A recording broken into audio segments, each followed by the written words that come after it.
Eu não quero comparar isso aqui a uma casa, por exemplo, uma zona. Mas suponhamos que eu sou um evangelista. Eu vou evangelizar um puteiro. Aí eu vou falar, não, peraí, eu não posso falar com vocês não, porque vocês são tudo prostituta. É a matéria-prima que eu tenho pra trabalhar. O senhor votou no Hugo Mota com um pouquinho de nojo, não? Perdão, não entendi. O senhor votou no Hugo Mota com um pouquinho de nojo, não? Não vai falar que o Lula tem investigação também, não? Mas que investigação não tem, não sei. Ele Foi o Valdemar se citou, pô. Não, porque o Valdemar se citou. Não, essa pergunta é no mínimo ridícula, aí merece uma resposta ridícula. Claro que não. Eu peço respeito. Ah, não, peraí. Me perguntar se uma criança de 2 anos merece morrer. Pessoal, se preparem para assistir esse vídeo. Olha, é uma entrevista importantíssima dada por Nicolas Ferreira ao jornalista, um tanto quanto polêmico aí, o Guilherme Amado, ex-colunista do Metrópolis. Estava acompanhado de um colega e fizeram algumas perguntas assim até inacreditáveis ao Nicolas, que por alguns momentos o tom acabou subindo ali por conta dessas perguntas. Ele respondeu muita coisa importante também. Então a gente vai ver juntos a partir de agora. Não se esquece, já chega deixando o like, compartilhando esse vídeo, porque tu não vai querer perder um segundo sequer do olho aqui na tela, eu tenho certeza disso. E te inscreve, gente, te inscreve. O Congresso voltou e voltou com tudo. Vai ter muito vídeo a partir de agora, 2025 promete, sem enrolação nenhuma. Vamos pra tela, porque o Debate em Foco, ele tá no ar. Contextualizando para vocês, essa entrevista foi dada logo após a vitória de Hugo Mota como presidente da Câmara dos Deputados. Olha, esse apoio ao Hugo Mota e ao Davi Alcolumbre já deu o que falar, muita polêmica dentro aí da própria direita. Mas o Nicolas vai explicar alguns pontos aí em relação a esse apoio dado ao Hugo Mota e o que foi feito em bastidor para que ele apoiasse. Vamos tentar entender juntos aqui, porque tem alguns momentos que a entrevista vai realmente subir o tom. Vejam só. Obrigado. O deputado está feliz, está satisfeito com o resultado das eleições hoje? Eu tô, confesso que um pouco apreensivo, porque não fiz parte dos acordos, então eu não sei exatamente a totalidade do que foi acordado para poder apoiar o Hugo Mota, mas obviamente nós temos uma orientação no partido, também a orientação do Bolsonaro, e dei o meu voto de confiança nesse caso. Eu disse anteriormente que naturalmente eu votaria no Marcel Van Hatten por similaridade de ideias. É um cara que eu acredito que é um amigo que tem lutado por pautas importantes aqui no Congresso, mas espero que pautas como a anistia, com defesa das nossas prerrogativas, esteja no bolo da negociação aí. Vou ser um torcedor aqui. O senhor disse que não fez parte dos acordos, mas não fez porque não foi chamado ou porque não quis, porque pode ter alguma coisa aí que eu acho que assim, cada um tem. Eu acho que assim, cada um tem um papel, assim. Tem uns que são debatedores, tem uns que são negociadores, tem alguns que são articuladores. Graças a Deus eu converso com a maioria aqui dessa casa, tenho um bom trâmite, presidi a Comissão de Educação sem nenhum tipo de atrito, nem com direita, nem com esquerda. Então, por incrível que, por mais que queiram pintar uma figura como um Tasmania minha, as pessoas que me conhecem sabem que eu não sou dessa forma. Quando você vê o Mike Tyson lutando, é óbvio que você abrir o Instagram dele só vai aparecer ele lutando. Mas quando você conhece ele pessoalmente, ele não vai te dar um soco na cara. Eu acredito que é da mesma forma. O meu trabalho aqui, obviamente, é um trabalho de oposição, então eu tenho que ser oposição. Então não entrei nessa negociação porque ou não fui chamado ou porque eu não quis. Eu acho que é por conta mesmo do papéis. Papéis são estabelecidos esse acordo aqui. Pode ter algo espúrio? Nicolas, não sei. vou me permitir te chamar de Nicolas, que eu acho até meio estranho chamar, assim, bem mais jovem que eu. Não é um pouco contraditório para o parlamentar que defende um novo jeito de fazer política, mais honesto, mais comprometido com a transparência, com o que o cidadão espera, não querer saber do que está sendo negociado? Não, mas de certa maneira uma omissão com quem confiou o voto no senhor e você? Não, eu digo no sentido não é nem que eu não sei por conta de não procurar saber, mas é porque eu não sei porque realmente nós também não sabemos, ninguém sabe o que de fato são todos os acordos. O que fica aparecendo assim, entende? Há muitos bolsonaristas são críticos, né? Bolsonaristas e pessoas da direita são críticos do apoio ao Hugo Mota.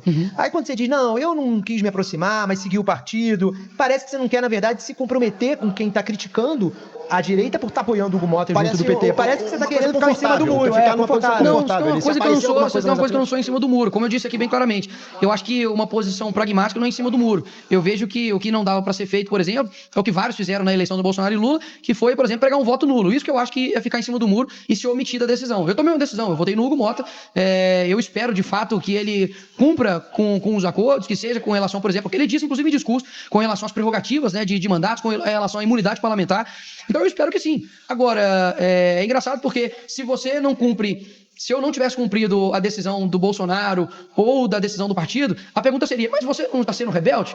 Você não está querendo pagar de puritano? Ou seja, de qualquer jeito, vai ter alguma crítica com as decisões. E tudo bem quanto a isso. Eu não quero aqui agradar a todos. Eu só estou deixando bem claro que a minha posição é, acredito no Bolsonaro, na experiência que ele tem, e vou seguir a orientação dele, e espero, de fato, que tudo aquilo que eu disse aqui agora como prioridade esteja nesse bolo de negociações. Já que o senhor tocou no Bolsonaro, uma parte importante do bolsonarismo, inclusive pessoas muito próximas ali ao ex-presidente Jair Bolsonaro, essa turma ficou chateada com a piscada que o senhor deu para Pablo Marçal recentemente na posse de Donald Trump. Olha, como é que está a relação? Olha, eu não tenho relacionamento algum com o Pablo Marçal, seja de amizade, seja empresarial. Mas vocês fizeram um monte de vídeos juntos na internet, parecia outra coisa, parecia que vocês eram amigos. Aí a gente explica, né? Nem tudo tá na internet e é aquilo que transparece. Eu não falo isso como menosprezar a figura do Pablo Marçal, pelo contrário, o tratei super bem, como tratam vários outros. Acabei de cumprimentar aqui, como você disse, um petista histórico, assim como eu cumprimento vários. É engraçado porque se eu não tenho boa convivência, eu sou um rebelde, eu sou Tasmania. Se eu tenho boa convivência, eu não posso ter. Então, vamos tentar achar um equilíbrio, mano. Eu acredito o seguinte, que a história verdadeira é, eu fui dar uma entrevista, que é no teto da CNN,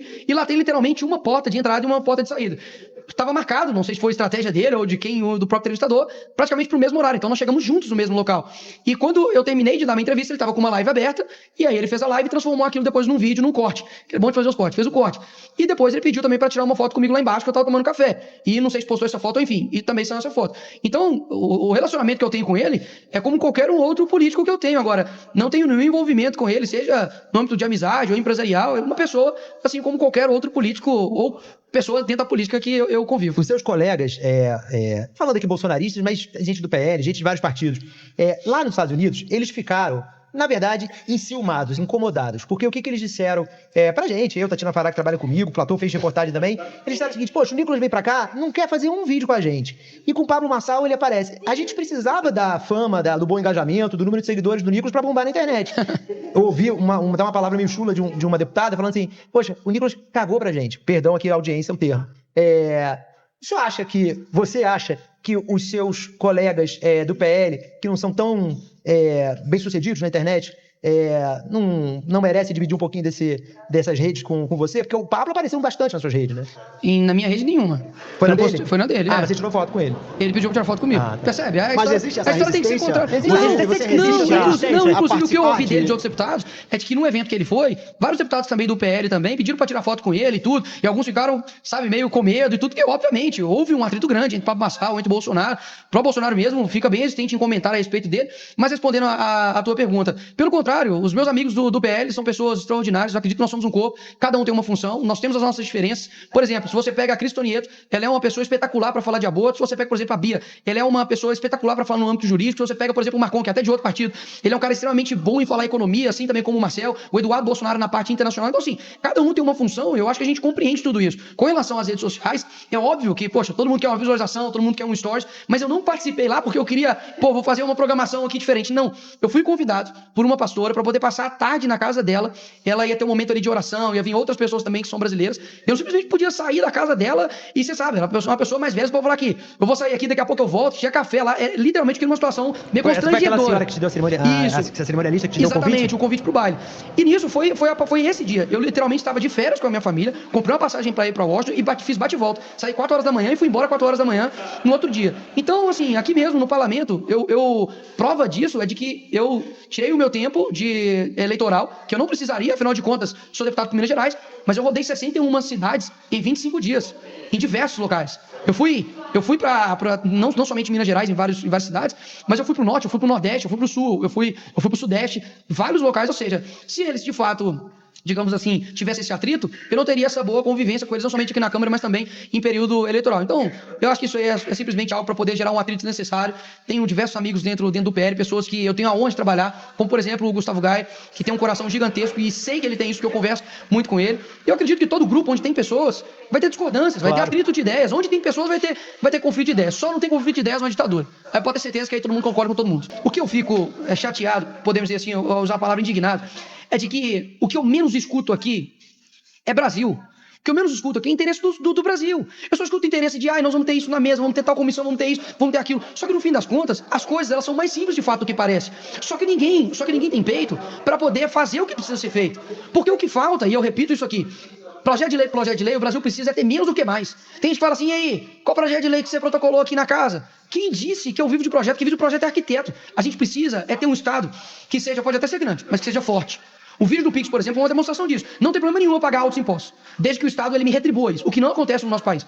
Então, a característica do nosso Brasil, infelizmente, é um caráter depravado moralmente. Enquanto não mudar isso, você pode destinar milhões para moradia. Eu nasci numa favela, poxa. Eu sei o que é o Estado chegar lá e abrir uma rua. Daqui a um mês está tudo destruído.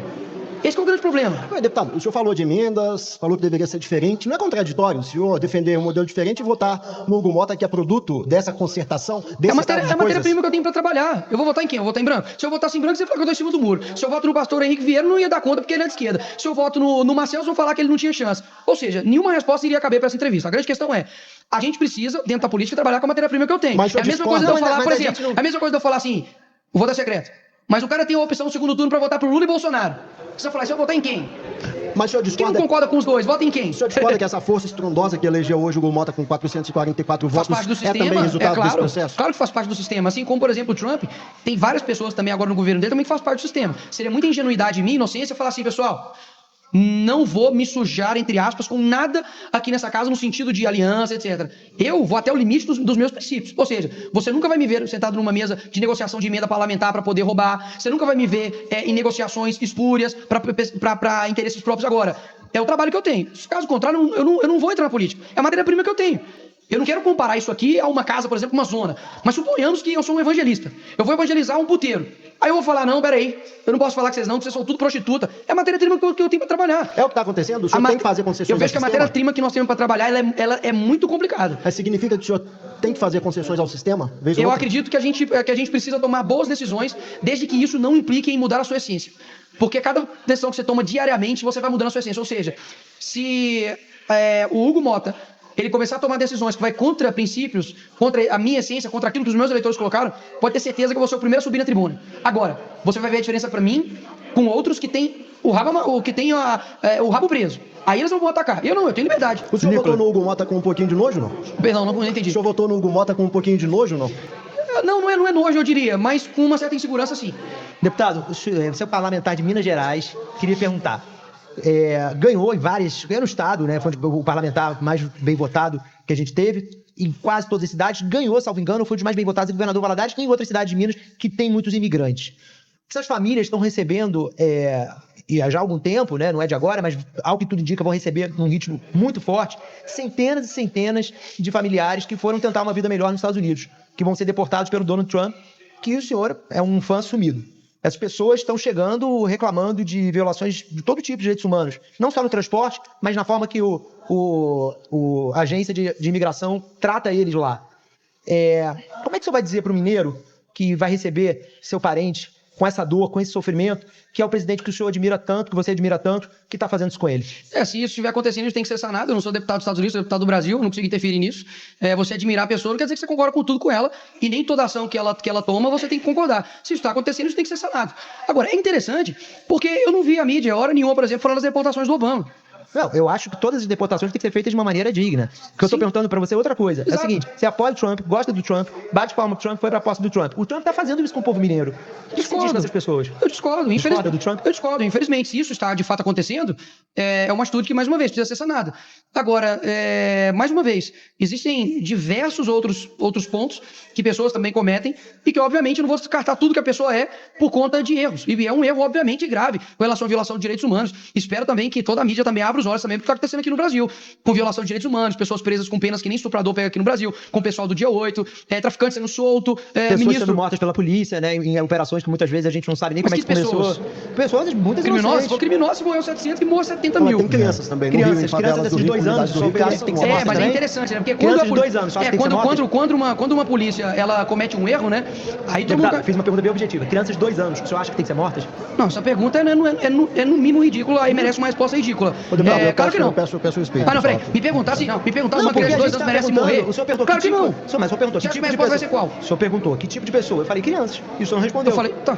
Obviamente que não. Que bom, obrigado. Obviamente que não. A assessoria está pedindo pro senhor ir, eu agradeço muito a sua gentileza. A assessoria pediu pra ir, quem pediu pra ir? Por fim, eu quero fazer uma última... Não, pode deixar. Deputado, pode continuar? eu quero fazer uma pergunta sobre o vídeo do Pix.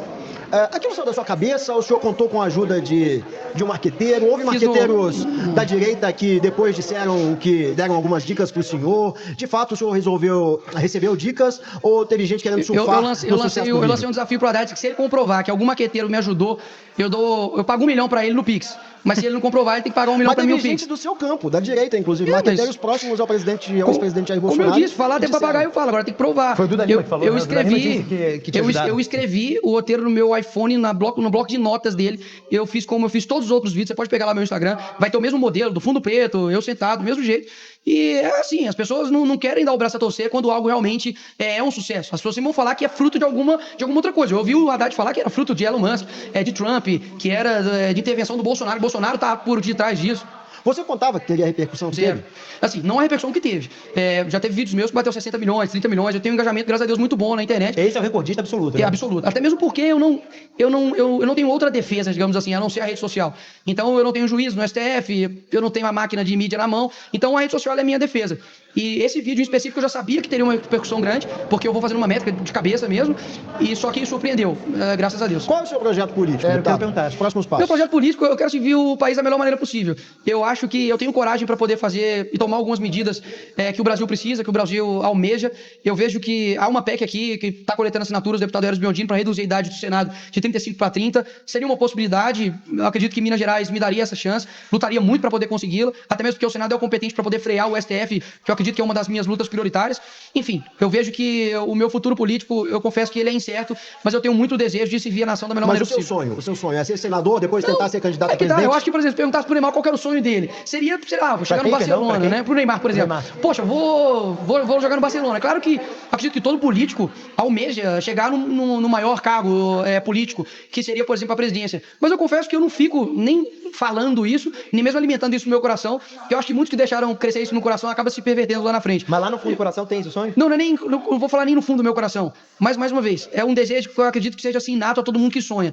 Obviamente, se como deputado eu já consegui ter algumas vitórias, eu acredito que como senador terei algumas vitórias, como presidente da República, uma pessoa que saiu de uma favela, poder chegar à presidência da República no nosso país, conseguir fazer algo que realmente muda a história, seria algo assim, para mim, fenomenal. E o senhor acredita que é possível ser presidente no Brasil sem se render a esse centrão que predomina aqui no Congresso, que mostrou tanta força hoje? Olha, como eu disse, a matéria-prima é muito difícil, só que isso passa pelas pessoas. As pessoas que estão aqui, os deputados, senadores, elas não chegaram aqui do nada, elas chegaram com o voto das pessoas. Muitas pessoas votaram com o estômago, viu? Nessa última eleição, enfim, não tá recebendo a promessa da picanha, o café está extremamente caro, o azeite virou artigo de luxo, ou seja, eu acredito que a gente precisa tomar decisões melhores no campo da política, somente isso. Isso passa por uma conscientização das pessoas, tanto no âmbito municipal, quanto no âmbito estadual. Quantos vereadores, por exemplo, que, poxa, a pessoa nem sabe o que ele faz. Quantos governadores, por exemplo, como Flávio Dino foi governador do Maranhão, com escândalo de sobrecarga, né, de respiradores, com o pior IDH do Brasil. Enfim, acho que as pessoas precisam tomar decisões melhores em âmbito eleitoral para que a gente mude essa matéria-prima. E aí, se Deus quiser, talvez num futuro próximo eu consiga voltar aqui e falar, não, votei, tô tranquilo, sei qual que é o acordo, enfim, vai dar certo. Quem é mesmo o presidente do seu partido? Como é que é? Quem é mesmo o presidente do seu partido? Presidente do meu partido? O presidente do meu partido é o Valdemar Costa Neto. Passado dele? Passado dele, eu acredito que não foi nada bom. Pagou, acho que pagou, né? Pagou. Ou ele tá devendo mais alguma coisa? Tem outras investigações aí. Mas ele pagou tudo pra antes ou não? Ou ficou sobrando alguma coisa? Acho que, tem outras investigações. Acho que pagou tudo, né? Porque lá, se o Lula foi condenado em 3 instâncias, foi descondenado, ninguém fala nada, muito menos o Valdemar Costa Neto. Né? Então se o Lula pode, o Valdemar pode? Não, são duas coisas diferentes. O Valdemar pagou. O Lula não pagou ainda, não. Não vai falar que o Lula tem investigação também, não? Mas que investigação não tem, não sei. Ele foi... o Valdemar se citou, pô. Não, porque o Valdemar se citou. Pode fazer a pergunta de Minas Gerais? Pode fazer a pergunta de Minas Gerais? Eu sou um grande fã do seu estado, agora tenho a honra de ter a coluna publicada no estado de Minas diariamente também, nosso parceiro aqui no Platô. Queria lhe perguntar, Matheus Simões, candidato do Zema no ano que vem, Cleitinho, senador do seu partido, também está se colocando... Não, ele é do Republicanos. Do Republicanos, perdão, mas está se colocando, tentando ter o apoio do PL. Sim. Quem é o seu candidato para o ano que vem ao governo de Minas Gerais? Não sei ainda, não é uma decisão individual, é uma decisão de grupo. Obviamente passa pelo Bolsonaro, principalmente no âmbito de governo, né? Eu não tenho, por mais que eu tenha uma relevância, seja em rede social e, enfim, eu acho que cada um tem que saber o seu lugar. Eu não tenho a decisão de tomar decisões tão grandes como essa. Eu sou humilde de reconhecer que existe um grupo, existe hierarquia e eu preciso estar abaixo dela. Mas não fala esse peso todo de decisão, não, assim, você falou em coração, né? O seu coração bate mais forte por que nome? Olha, o Cleitinho obviamente é um amigo, eu acredito que no executivo, eu confesso que eu não sei como seria o comportamento dele, afinal de contas, precisa ser tomado medidas impopulares e enquanto no Senado muitas das vezes você consegue tomar medidas mais populares. O Matheus Simões, eu vejo que ele é um cara capacitado. Por um outro lado, existe um desgaste com a segurança pública de Minas Gerais com relação ao nome dele. Vejo também a questão da popularidade, não sei como seria a capilaridade dele em todo o estado, mesmo com talvez um apoio do Zema. Então o cenário está muito aberto. Tem agora, por exemplo, o Rodrigo Pacheco, que é um cara extremamente inteligente, um cara capacitado no âmbito do direito. Que pode virar ministro de Lula. Que pode virar ministro de Lula, mas eu acredito que para governador, por exemplo, eu acho que é muito difícil ele ter a envergadura para poder alcançar os votos, visto que a população mineira ficou extremamente decepcionada com os posicionamentos dele aqui no Senado. Enfim, então acho que o cenário está bem aberto ainda para governo, para Senado de Minas, tá tudo muito nebuloso. Você já conversou com o ex-presidente Jair Bolsonaro depois da volta dos Estados Unidos? Não, ainda não. Eu cheguei hoje, 4h30 da manhã. Você chegou aos Estados Unidos hoje? 4h30 da manhã, vim pra cá direto e, enfim, não tive o contato com ele ainda. Teve uma reunião mais cedo, né, mas eu não consegui chegar a tempo por causa do voo, mas não tive contato com ele ainda não. Mas ele te convidou pra essa reunião? Claro. Não, porque todo mundo acha que eles estão brigados, por isso que eu tô perguntando. Não, mas é que tá, todo mundo acha, por exemplo, você achava que eu tinha postado coisa... Bolsonaro no Zap. Como é que é? Não bloqueou o Bolsonaro? Não, zero. Tá aqui. As três conversas minhas fixadas é Neymar, é minha esposa. Nossa, se eu não falo isso aqui primeiro, ia dar um problema. Era minha esposa, o Neymar, o Bolsonaro. Paulo Marçal tá no seu Zap também, não? Não, eu tenho o número dele, mas não tá Nunca fixado. Nunca tá no número? Não, já conversamos. Olha aí, ó. Vai gerar ciúme também, hein? Não vai não, pô. Dentro da política a gente conversa com muita gente. Eu já conversei com muita gente que vocês nem imaginam, e é da política, né? Se a gente conversa, a gente tem uma boa convivência com todo mundo. A Bíblia fala, olha, tem de paz com todos, se possível. Até a Bíblia sabe que tem hora que com alguns é impossível. Então eu tento fazer isso. Eu tenho que ter paz com todos. Nem você negocia com o PT? Depende. Na presidência, por exemplo, da comissão de educação, eu tive que negociar a pauta, por exemplo. Tira isso aqui, eu coloco isso aqui. Enfim, a comissão de educação, para mim, foi um belo exemplo de que as expectativas de que eu seria, enfim, um Tasmania, um cara que iria roubar a pauta, caiu por terra. E é impressionante, né? Porque se eu tivesse feito uma presidência da Comissão de Educação de forma truculenta, etc e tal, a mídia ia adorar, ia falar que eu sou, enfim, um Bolsonaro 2.0, mas como foi tudo perfeito, 0 notas, 0 manchetes. Mas enfim, já tô acostumado já. Carla Zambelli, muita gente atribui que aquela diferençazinha que fez o Bolsonaro perder em 2022 foi por causa do ato dela na véspera, ela perseguiu aquele homem lá em São Paulo, com uma arma em punho, um dia que não poderia nem estar armado do ponto de vista legal. Sim. Agora foi caçada. Ela foi abandonada por vários colegas nesse período, né? O próprio Bolsonaro não fala com ela, isso é público. Qual é a sua visão sobre a situação da Carla Zambelli? Ela tem ainda alguém que vá defendê-la publicamente? Bolsonaro ficou calado essa semana em relação à cassação. Com relação à cassação específica, eu acho o seguinte, você não precisa gostar ou não gostar da Zambelli. Eu vi a cassação dela pra mim. Mas você gosta da Zambelli como política? Gosto, eu encontrei com ela aqui, pra mim, enfim, uma pessoa que até então não foi pega em absolutamente nada em termos de corrupção. Obviamente não concordo com as... Gostei do até agora. Com as ações. Não. Eu digo assim, enfim, só pra colocar um espaço-tempo, mas eu vejo que as decisões, obviamente, que ela tomou, tanto no dia da eleição, acredito que são decisões que até mesmo ela tenha se arrependido disso, mas com relação à cassação dela, se eu não me engano, foi por divulgação, desinformação. Isso não tem nenhum artigo no Código Penal a respeito de fake news, principalmente de crime de opinião, principalmente de uma parlamentar. Artigo 53 da nossa Constituição tem que valer em algum momento. Ou invioláveis quaisquer palavras e votos e opiniões, ou não tão quaisquer. E eu vejo que, infelizmente, você pode ver que hoje não há um conhecimento jurídico, há um relacionamento jurídico. Infelizmente, aqui na casa aqui, você fica torcendo para cair em tal juiz. Isso é ridículo. Eu sou formado em Direito e a gente tem hoje, infelizmente, não somente o STF, mas vários tribunais do nosso país que envergonham o direito e a magistratura aqui no nosso país. Então, para mim, a cassação dela é injusta, por esses motivos.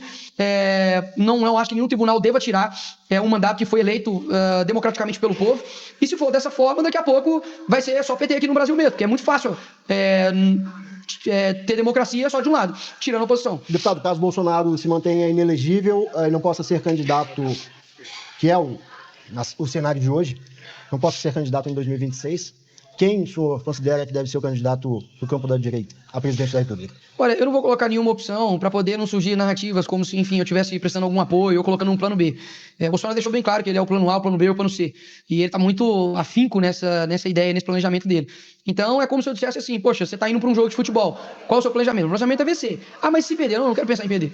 Meu planejamento é vencer. Então, eu digo dessa mesma forma. Hoje agora, é fato. Não, tem outras... É porque senão eu fico que nem um programa de futebol antes do jogo acontecer. E aí, quem você acha que vai ganhar? Vamos lá, então, vamos mas se a eleição fosse hoje. Hoje ele não pode ser candidato. Ele mesmo fez eu acho que, nomes tranquilo, eu acho que possíveis. por similaridade, até mesmo ao Bolsonaro, acredito que seria o Tarcísio, por similaridade ao Bolsonaro, ter sido ministro, enfim, ser governador de São Paulo. Historicamente, né, quem governa São Paulo ou quem tem um cargo desse em São Paulo compete à presidência. Eduardo Dória, Bolsonaro, não? Serra. O Eduardo Bolsonaro também é uma possibilidade, tem o nome Bolsonaro. Enfim, só que eu vejo que é uma diferença muito grande dele para o pai, no sentido de, por ele ter sido ex-presidente da República, e por ele ser o Bolsonaro. Teve um dia que o Bolsonaro deu uma entrevista e falou: olha, eu não sei o que acontece, as pessoas gostam de mim, eu vejo isso. As pessoas gostam do Bolsonaro. Parece que, assim, ele é incancelável, cara, assim. Independente do que ele faz, parece que as pessoas não vão cancelar ele. E isso, dentro do direito, por exemplo, a gente chama ele de líder carismático, né? São pessoas que, enfim, conseguem ter o apreço das pessoas, e eu acho que ele é um líder carismático no sentido conceitual da palavra. Deputado Nicolas Ferreira, muito obrigado pela entrevista ao Platô BR. Valeu, obrigado aí. Obrigado, boa noite, deputado. Não conhecia aí, Platô BR, um abraço a todos vocês e obrigado pela entrevista. Muito obrigado, deputado, pela abertura de responder todas as perguntas.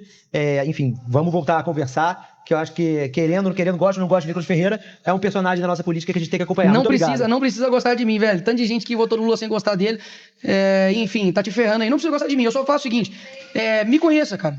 Me conheça. As pessoas não conhecem meu histórico, conhecem meu passado, muitas vezes não conhecem o meu trabalho. Se você joga meu nome, por exemplo, no Google, obviamente vai aparecer um monte de coisa. Vai aparecer que eu já ganhei um fuzil do Bolsonaro de presente de Natal. Vai aparecer que eu já, enfim, fiz um monte de coisa. Agora, vai até o fundo da coisa, vê a história. Acho que precisa ter honestidade em tratar as pessoas. Como eu disse aqui anteriormente, nunca vai sair da minha boca uma cassação de um deputado porque eu não concordo com a opinião deles. E o contrário você vê que é verdade. Enfim, a árvore se vê pelos frutos, eu só peço que me conheça. Se me conhecer, não tenho dúvidas que, se Deus quiser, Deus pode me conceder um futuro longo aí. Obrigado pela entrevista. Obrigado. Boa noite. Valeu. Até mais. Obrigado. Valeu. Eu fiquei impressionado com a primeira vez que eu conversei na minha vida com o Nicolas Ferreira, e tinha muita curiosidade de fazer isso, até comentei com o Rangel um pouco antes. Falei que quero participar dessa entrevista. Porque ele tem uma capacidade de comunicação grande, mas eu sempre me ressentia, vendo as entrevistas dele, de você deixar ele falar e contrapor como a gente tentou fazer, né? E quando você contrapõe, tem momentos que a gente encontra onde está a fragilidade na argumentação dele, né? Sim, aconteceu. Minas Gerais foi isso, né? Eu perguntei das deportações e ele teve que fazer uma crítica ao Donald Trump, porque senão ele estaria traindo o povo mineiro que votou nele, né? E que está tendo seus familiares deportados. É que é diferente, falar sozinho para as redes, diante de uma câmera e se colocar diante do escrutínio, do público, né? Jornalistas profissionais que perguntam e, do cidadão comum, a gente está representando eles aqui, né? Do cidadão, claro, exatamente. Exatamente, são situações bem diferentes. Bom, pessoal, então tá aí a entrevista de Nicolas Ferreira, é muito diferente se colocar à frente de jornalistas profissionais. Eu vou querer saber a opinião de vocês sobre as respostas feitas por Nicolas Ferreira. Então não esquece, curte, comenta, compartilha, aquela coisa de sempre, mas fica ligado, gente, que ainda hoje tem mais vídeo aqui no canal Debate em Foco.